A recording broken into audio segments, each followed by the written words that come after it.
Magandang gabi po sa inyong lahat. Maraming salamat po sa parangal na ito. I received this not just for myself, but for everyone behind Nathan Studios.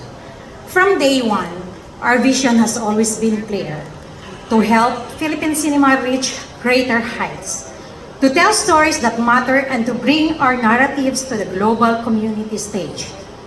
I am deeply grateful that our films have found their way to Locarno, Fantastic Festival, Toronto, and Cannes.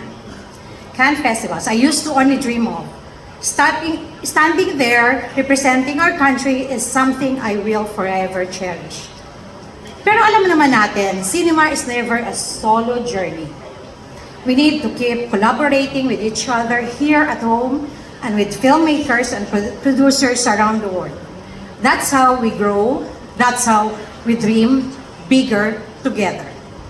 To the people who first believed, former FDCP Chair and Executive Director of Quezon City Commission, Chair and Head of Quezon City Industry Liza Dino, and to my anak-anakan, Ai Sigera, maraming salamat sa tiwala at suporta niyo sa akin. Kayo ang unang gumabay, dinala niyo ako sa Cannes para mag-obserba at matuto.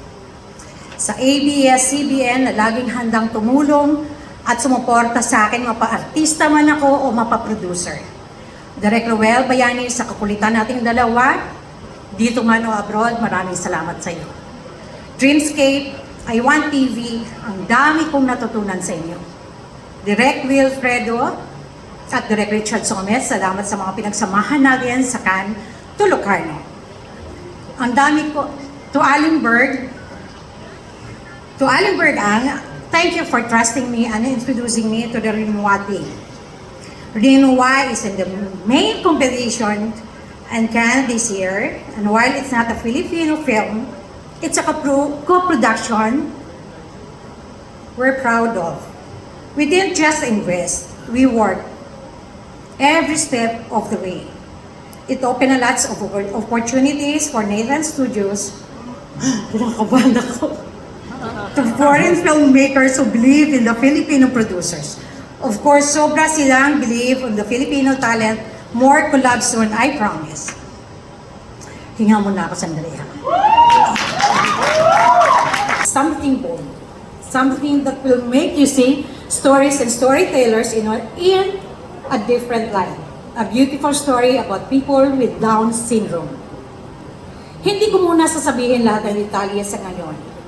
But what I can promise is that it will carry the heart of our advocacy, giving a chance to new faces, ordinary people with no acting experience, no fame, just raw courage and real stories to tell.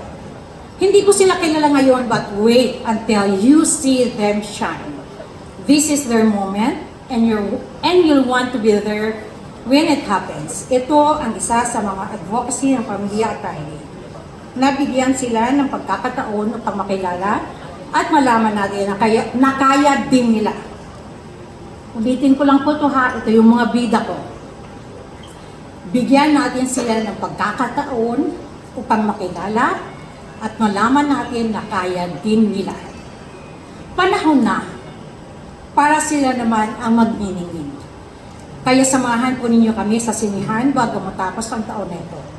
Maraming salamat po sa lahat ng bumubuo ng EDIS, sa lahat ng mga entertainment editors na lagi nakasuporta at naniniwala sa Nathan Studios. Magandang gabi po sa inyong lahat.